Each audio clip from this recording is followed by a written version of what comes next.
வணக்கம். உடுமலைப்பேட்டை வருவாய்த்துறையே, தலித் பேரூராட்சி நிர்வாகமே. பாதிக்கப்பட்டவர்கள், பாதிக்கப்பட்டு கொண்டிருப்பவர்கள் சாதாரண ஏழை எளிய மக்கள் தானே. அவங்க தண்ணி பிடிச்சா என்ன, பிடிக்கலின்னா என்ன, நல்லது கெட்டது நடந்தால் ஒரு பந்தல் போட்டு 4 பேர் உட்காரது கூட வழி இல்லாமல் நடுத்தருன்னா நம்மளுக்கு என்ன ஏற்பட போகுது அப்படிங்கிற அலட்சியமா? இல்லைன்னா நீ எத்தனை மனு வேணாலும் போடுற, யாருக்கு வேணாலும் போடுற. எங்களை பொறுத்த வரைக்கும் அது ஒரு மலம் துடைக்கிற காகிதம் தான். நான் அப்புறம் மனுவை மட்டும் இல்லைங்க, உடுமலைப்பேட்டை வட்டாட்சியர் அவர்களே, தலித் பேரூராட்சி செயலாளர் அவர்களே, வருவாய் கோட்டாட்சியர் 3 முறை ஒரு குறிப்பானை அனுப்பிட்டார். உரிய நடவடிக்கை மேற்கொண்டு அறிக்கையில் தாக்கல் பண்ணுங்க, இன்னைக்கு வரைக்கும் வரல அப்படின்னு போட்டு அனுப்பிட்டார். அப்போ அதை கூட பண்ணுறீங்கன்னா அது அலட்சியமா இல்லை அதுவும் மலம் துடைக்கிற நினைக்கிற காகிதமாக நினைக்கிறேன். ஆணவம். வருவாய் கோட்டாட்சியர் மட்டும்தான் அனுப்பியிருக்காரா? மாவட்ட ஆட்சியர் அனுப்பியிருக்காரு, அமைச்சர்கிட்டேருந்து வந்திருக்கு, அதனோட நகலெல்லாம் எனக்கு அனுப்பியிருக்காங்க. 60 நாட்களுக்குள்ள அனுப்புங்கன்னு வருவாய் கோட்டாட்சியர் அனுப்பியிருக்காரு. 2 முறை அனுப்பிட்டாரு, இப்போ 3வது முறையாகவும் அனுப்பியிருக்காரு. அப்போ இது ஆணவம் தானே? உங்களால் என்ன பண்ணிட முடியும் அப்படிங்கிற ஆணவமா? இல்லைன்னா அரசியல்வாதிகள் எம்எல்ஏவோ எம்பியோ அமைச்சராவோ முதலமைச்சராக பிரதமராக ஊராட்சி தலைவராக பேரூராட்சி தலைவராக அந்த அரசியல்வாதிகள் இதெல்லாம் ஆக முடியும். ஆனால் ஒரு 5 வருஷத்துக்கோ இல்லை 10 வருஷத்துக்கோ எம்எல்ஏவோ எம்பியாகவோ இல்லை அமைச்சர்களாகவோ பிரதமராகவும் கூட இப்போதைய நம்ம மாண்புமிகு பிரதமர் மோடி அவர்கள் தொடர்ந்து 3வது முறையாக பிரதமராக இருக்கார். தொடர்ந்து 3 முறை முதலமைச்சராக இருந்து வந்திருக்கார். விதிவிலக்காக 1-2 பேர் இப்படியே தான் இருக்கலாம். மிக பெரும்பான்மையாக 90% மேலே 5 ஆண்டு அல்லது 10 ஆண்டு இது எந்த பதவியாக இருந்தாலும் இருக்கலாம். ஒன்று மக்கள் தோக்கடிச்சிருவாங்க, இல்லை வாய்ப்பே மறுமுறை கிடைக்காமல் போயிடும். ஆனால் இங்கே அரசு துறையில் அடிப்படை சாதாரண அலுவலக உதவியாளர்களை துவங்கினாலும் எவ்வளோ பெரிய ஒன்றிய அமைச்சரவையில், ஒன்றிய தலைமை அமைச்சரவையில் அங்கே தலைமைச் செயலாளர் இருந்தாலும் சரி, இல்லை வெளியுறவு துறைகளில் அரசு செயலாளர் பணிகள் இருந்தாலும் சரி, இப்படி சாதாரண அலுவலக உதவியாளர் இருந்து உயர்ந்த அதிகாரிகள் வரைக்கும் யாராக இருந்தாலும் சாதாரண துவங்குறது 1-2 நிலையாவது உயர்ந்து ப்ரொமோஷன் வாங்கி தங்களோட அதிகாரம் சாதாரண துவங்கிய தன்னுடைய பணியத்திலிருந்து அந்த அதிகாரத்திலிருந்து கூடுதல் அதிகாரத்தோடு இருப்பார்கள். அல்லது அந்த அப்படி உயர் பதவிக்கு போகிறதுக்கு தேர்வு எழுதியோ இல்லை அதற்கான தகுதியை வளர்த்து கொள்ளாமலோ, இல்லை வேண்டாம் நம்மளுக்கு இப்படியே இருந்துட்டு நம்ம ஓய்வு பெற்றுட்டு போயிடுவோம் அப்படின்ட்டு அந்த ஓய்வு பெறும் வரையே அந்த குறைந்தபட்ச அதிகாரத்தோடுவாது நம்ம இருப்போம். அரசியல்வாதி இன்னைக்கு இது பண்ணி அடுத்த எதிர்கட்சி ஆகிட்டா ஒன்று நான் சாதாரண அலுவலக உதவியாளராக இருந்தால் என் துறைக்கு வந்தீங்கன்னா என்னால் இது நடக்காத அளவுக்கு எவ்வளோ இழுக்கிறதுக்கு வேற என்ன அலைச்சல் பண்ண முடியும், பண்ணக்கூடிய அதிகாரத்தை நான் அப்போ காட்டுவேன் அப்படிங்கிற அளவுக்கு அதிகாரம் படைச்சிருக்கிறோம். அந்த அதிகாரம் எங்களுக்கு இருக்குது அப்படிங்கிற அதிகார திமுறா. இவ்வளவு அதிகாரங்கள் குறைந்தபட்சம் அலுவலக உதவியாளருக்கு எவ்வளவோ ஒரு அதிகாரம் இருந்தாலும் இந்த அதிகாரம் இதுக்கு வழங்கியிருக்கிறாங்க. இப்போ சொன்னோம் இல்லைங்களா, அந்த பாதிக்கப்பட்ட மக்கள் அவங்க கொடுக்குற தலித் பேரூராட்சி செயலாளர் அவர்களே அந்த 20 குடும்பம் செலுத்துகிறாங்களா வரி, 50 ரூபாய் 100 ரூபாயெல்லாம் செலுத்துகிறாங்க இல்லைங்களா, அந்த வரியில் இருந்தும் தான் நீங்கள் சம்பளம் வாங்கி குடும்பத்தோடு சோறு திங்கிறீங்க. இன்றைக்கி திரு ஆறுமுகம் அவர்கள் அவங்க அம்மா இறந்தப்போ அந்த இடத்துல வச்சு பார்க்க முடியாத அளவுக்கு, அந்த பகுதி மக்களுக்கு தண்ணி பிடிக்க முடியாத அளவுக்கு தலித் திரு நடப்பனவர்கள் ஆக்கிரமிச்சு கட்டடம் கட்டியதை அந்த மக்கள் எல்லா மக்களும் தலித் இருக்கிற அந்த பெருமக்கள் எல்லா மக்களும் செலுத்துகிற வரிப்பணத்திலிருந்து பேரூராட்சி அமைக்கப்பட்ட கான்கிரீட் பாதையை பகிரங்கமாக ஆக்கிரமித்து சுற்றுச்சுவரை கட்டி அந்த மக்கள் வச்ச கோரிக்கை என்ன? பழைய இடத்துல இருக்க பழைய இருந்த அளவுலேயே கோயிலை கட்டுங்க, சுற்றுச்சுவரை காம்பவுண்டு சுவரும் கட்டாதீங்க, கோயில் அச்சு இருக்கிற வீடு கட்டினீங்கன்னா எங்களுக்கு முடியாது, நல்லது கட்டுறதுனால அந்த 4 பேர் உட்காரோன்னா அவங்களால முடிஞ்ச ஒவ்வொருத்தரையும் போய் பார்த்து கேட்டு யார் கட்ட ஏதாவது தீர்வு கிடைக்குமா அப்படின்னு அடுத்து அப்புறம் நம்மளும் போட்டு அந்த காம்பவுண்டு சுவர் உடனே அன்றைய வருவாய் கோட்டாட்சியர் வாய்மொழியாக இந்த மனுவெல்லாம் அனுப்பி வட்டாட்சியருக்கு கொடுத்து, வருவாய் கோட்டாட்சியருக்கு அனுப்பி, மாவட்ட ஆட்சியருக்கு அனுப்பி, தலித் பேரூராட்சி செயலாளருக்கு கொடுத்து, தலித் பேரூராட்சி தலைவருக்கும் கொடுத்து, காவல் நிலையத்திலையும் கொடுத்து, அந்த 4 பேர் கைது போட மனுவெல்லாம் கொடுத்ததுக்கப்புறமும் உடனடியாக முதல் வேலையாக ஆனால் அந்த வருவாய் கோட்டாட்சியர் அதோட யாருக்கிட்டையும் விசாரணை பண்ணாமல் கட்டிக்கன்னு சொல்லிட்டு போயிட்டாங்க. அப்போ உடனே நீங்கள் கட்ட ஆரம்பிச்சது. அப்போ அந்த மக்கள் உடனே காம்படிச்சவரே 4 அடிக்கு வந்தது. அங்கே இருக்கிற மக்கள் இனிமேல் நம்ம என்ன பண்ண முடியும், இவ்வளோ கட்டிட்டாங்க அப்படின்னா அவங்க ஒதுங்க வேண்டிய நிலையை நிர்பந்தத்தை ஏற்படுத்தியது யார்?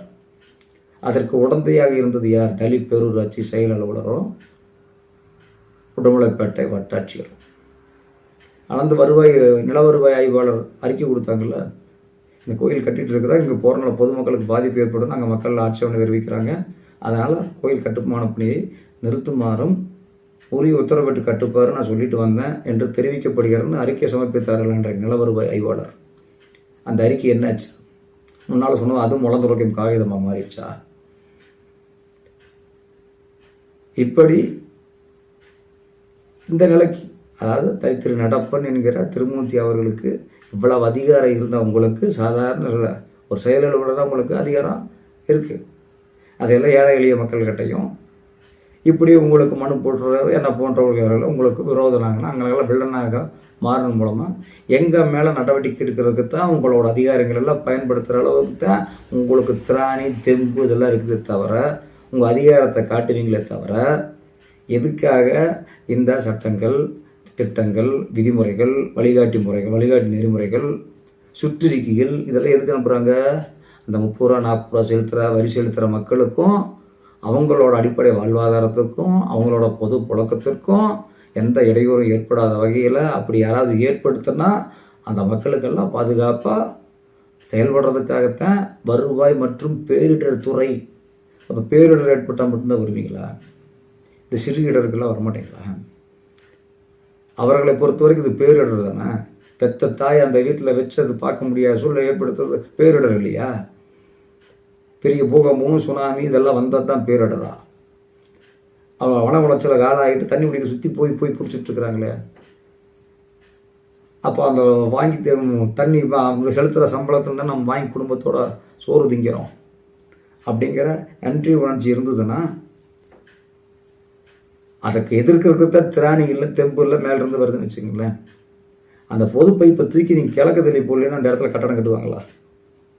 இதை கூட மறுக்கிறதுக்கும் உங்களுக்கு திராணி இல்லைன்னா தலித் பேரூராட்சி செயலாளர்கள் முடியாது. அந்த இடத்துல பைப் இருக்குது, நாங்கள் உடனே நீங்கள் முதலே மனுவெல்லாம் போட்டிருக்கிறாங்க, முதல்ல கொடுத்துருக்குறாங்க.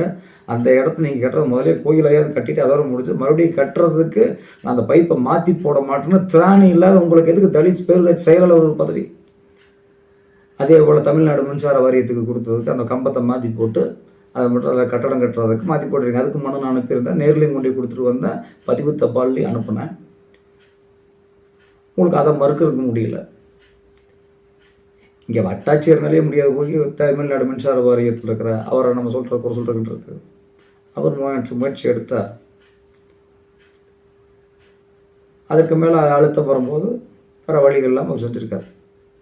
ஆனால் தலித் பேரூராட்சியை செயல் என்ன, நீங்கள் தானே இங்கே மக்கள் வரி பணத்தில் கட்டின பாதை தான் அது. இதை கூட உங்களால் காப்பாற்ற முடியாட்டியும் பரவாயில்ல, ஆனால் அடுத்து மீண்டும் கட்டுறதுக்கு நீங்கள் வழிவகை செஞ்சு கொடுக்குறீங்கன்னா அப்போ நடப்புங்கிற திருமூர்த்தி அவர்களுக்கு நீங்கள் உடந்தைய அடிமை சேவகம் பார்க்குறீங்க, அஞ்சு நடுக்கிறீங்க. உங்களோட கோலத்தனம் தான் காரணம். அப்போ என்ன காரணம்?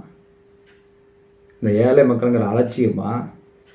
இல்லை என்ன நீ மனு அனுப்பினாலும் சரி, வருவாய் கோட்டை ஆட்சியர் அனுப்பினாலும் சரி, மாவட்ட ஆட்சியர் அனுப்பினாலும் சரி, அமைச்சர் அனுப்பினாலும் சரி, யார் அனுப்பினாலும் சரி, அது எங்களை பொறுத்தவரைக்கும் மலர்ந்தோட்டத்துக்கு போய்க்கிற காகிதமாக தான் நான் கருதுவோம் அப்படிங்கிற ஆணவமாக அரசியல்வாதிகளை விட பிரதமரை விட நாங்கள் அதிகாரமிக்கவர்கள், 60 வயசு வரைக்கும் எங்களுக்கு அதிகாரம் நாங்கள் துவங்கிட்டே இருக்குது அப்படிங்கிற அதிகார திமுறா? இல்லை இவ்வளவு அதிகாரம் இருந்தாலும் நாங்கள் நடப்பண்ணிங்கிற திருமூர்த்தி அவர்களுக்கு அடிமை சேவகம் பார்க்குற அளவுக்கு தான் எங்களுக்கு தெம்பும் திராணியும் இருக்குது.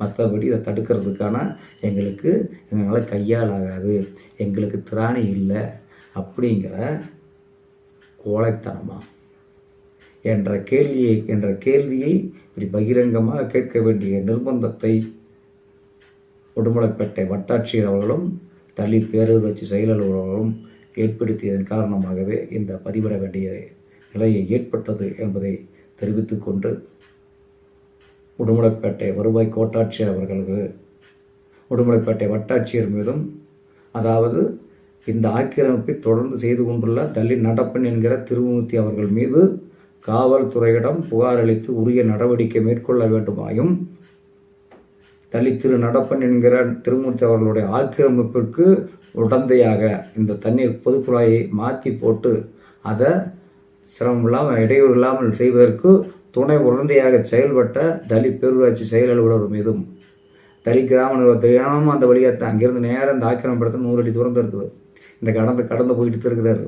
அப்போ வட்டாட்சியருக்கு சொல்லி இப்படி கட்டடம் நடந்துட்டு இருக்குதுங்கன்னா அது குறைந்தபட்சம் சொல்லி அதை வேலையை நிப்பாட்டியிருக்கணும் கூட. அதை கூட நிப்பாட்டுறதுக்கு திராணி இல்லாத நீங்கள் 3 முறை அனுப்பியும் அறிக்கை சமர்ப்பிக்காத உடுமலைப்பேட்டை வட்டாட்சியர் மீதும் உரிய நடவடிக்கை மேற்கொள்ள வேண்டுமாய் இந்த பதிவின் மூலமும் உடுமலைப்பேட்டை மரியாதைக்குரிய உடுமலைப்பேட்டை வருவாய் கோட்டாட்சியரிடம் வேண்டுகோளையும் வைத்து இப்பதிவை நிறைவு செய்கிறேன். சட்ட போராட்டம் தொடர்வோம். நன்றி, வணக்கம்.